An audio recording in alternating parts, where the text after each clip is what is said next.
Hey guys, it's Cassandra Williams, Educational Innovation 360. Today we're going to talk about some scenarios. In education, we know moves a little different, right? It's more of a small baby steps at a time. When other industries like logistics, even the engineering and other components are moving kind of a little faster than we are. So I want to kind of help you rethink some of what it could be like in our schools without kind of overhauling everything at once.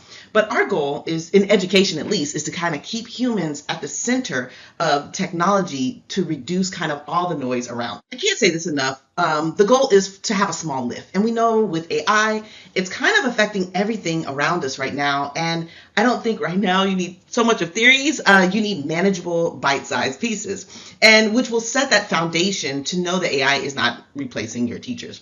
It is, I want to say, highlighting or amplifying their experience in the classroom and what it brings, right? And so hopefully I can give you at least 4 scenarios that can kind of resonate with you as school leaders, as teachers. There are some things that you can accomplish right now that are small little interactions that you can do to implement to empower the leaders, because we call our teachers as well as these leaders that we want to help with future. So we're looking at little activities and things that you can do in your daily work to make these pathways reality. First, I'm going to start with coaches who, I'm a coach as well, but I want to start with coaches who are, leaders as coaches. If you're a principal and you, of course, coach, or you're just an instructional coach at the school, which is a powerful role. So thinking of how can AI support the role of an instructional coach? Of course, we know it can speed up our observation cycles. Now, we can do things faster.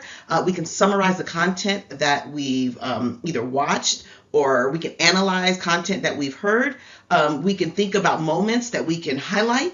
It reduces our paperwork as well. Instead of kind of spending this hours on documentation, recording conversations sometimes, with the, okay of your teacher can help you also go back to some of the things that you and the teacher talked about to where you're like, ooh, I meant to say this, or I don't know if she took that in a particular way. You can kind of revisit some of these scenarios. And then looking at your quality, right? Thinking about how many times you can kind of mark, how many times you go see a teacher, what are your routines, what are the teacher's strengths, how do you bring that up during your conversation, to use it not only as a strategist, but as a way to just analyze data, in which sometimes our schools do not have the systems necessary to help us analyze the data, but AI can be that person. Now, many of our coaches out there are already coaching and doing the heavy lifting. So I don't want to say you want to kind of do everything at once, but thinking of how, not implementing the full-on system, you can use kind of AIs to look at some of your drafting. How do you draft your overall summaries at the end? Usually it's a synopsis of what was seen. Sometimes we can use AI for that. We can use AI to sometimes give visuals to some of the documentation that we have. So one of the teachers said, hey, I need help. How many times am I calling on our students? Do they get a chance to speak? And I can come and kind of tally that. And so once I tally that, I can actually give her a visual image of what that looks like and who else is kind of left out, right? So thinking of how we can use it to capture data, formalize data, generate coaching prompts, and what that looks like to just garnish a deeper conversation, and think about, okay, what are the low entries to barrier? What are the safe starting points that I can start with this teacher? I know Holmes, they, research by Holmes, they do a wonderful job by talking about, it improves decision making, and kind of reduces the workload if you are able to point out that. And so really thinking about what we need to do for coaches to build that confidence as well. So I like to analyze trends before I go into the classroom sometimes, because maybe 1 to 2 trends can kind of spark excitement or spark agreement. Oh, I see that is happening. So kind of staying up on current trends. What I like to do, low key, is get an email once a week with all the data, the research that's going on in education with AI, and identify what are some of the trends that can affect either my coaches or my instructional leaders, and how can I best help them digest some of the pieces that are happening, so we're more proactive as opposed to being reactive.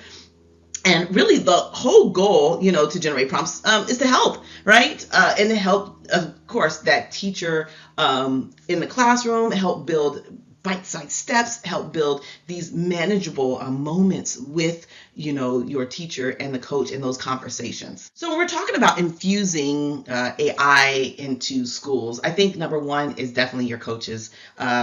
Many modules for your coaches to kind of get them to rethink what AI looks like and effective coaching, right?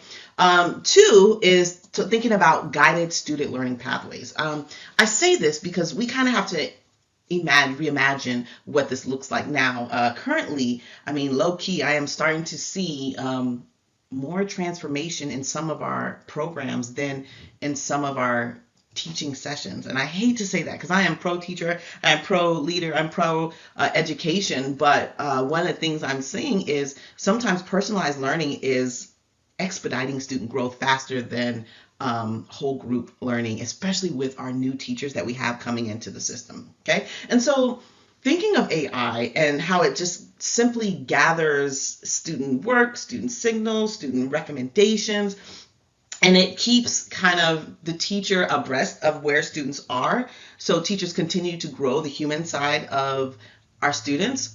And I think the benefit is just flexibility and being able to respond. And so students get exactly what they need in the moment when they need it.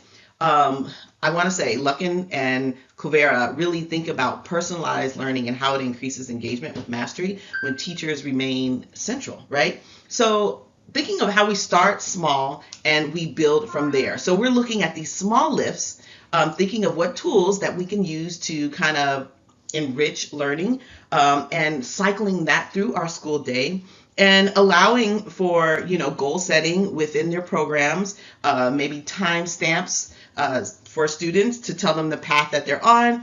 And maybe we may start with a unit instead of just a broad rollout. And maybe you as educators, not to put more on your plate, but think about something that you can do maybe 3 mini modules on, and then that can be a piece of that asynchronous learning. Scenario 3, I really imagine, thinking of our operations. Low key, our operations sometimes are sketch at best. So now I think since school leaders are more informed on what they could do, they can start informing our IT department on what systematic approach looks like, right? So I know right now our leaders, our principals are kind of buried in these operational tasks and these routine, rudimentary tasks. And thinking about how can AI support this organizational side, this component of schooling, right? Streamlining communication, just the repetitiveness of scheduling, OMG, right? Patterns that they see, attendance, behavior that, sometimes as principals, we miss, right?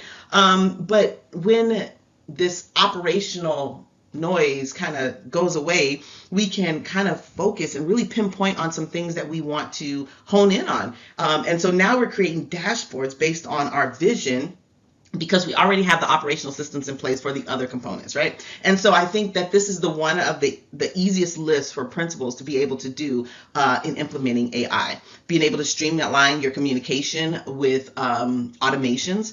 How do we automate routine tasks? Thinking about creating a dashboard based on your vision for the school, and then looking at the key trends that you're noticing. So not only do you have to track the attendance of one student, but you can have dashboards that you can view that, will give you that information. And then you can create a visual that will give that information to your staff so that you all are on the same page. So when I think about these 4 practical scenarios, I think about these are small lifts. Yeah, we go faster, of course. In business world, we are moving 10 times the speed. And we have systems that are tried and proven and just a little quicker. I think in education, we're just not there yet, right?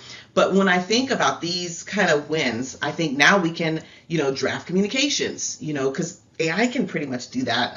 We are the expert and we can kind of do the research and look up things based on that. But we can also manage and think about how do we automate our scheduling, build dashboards for that.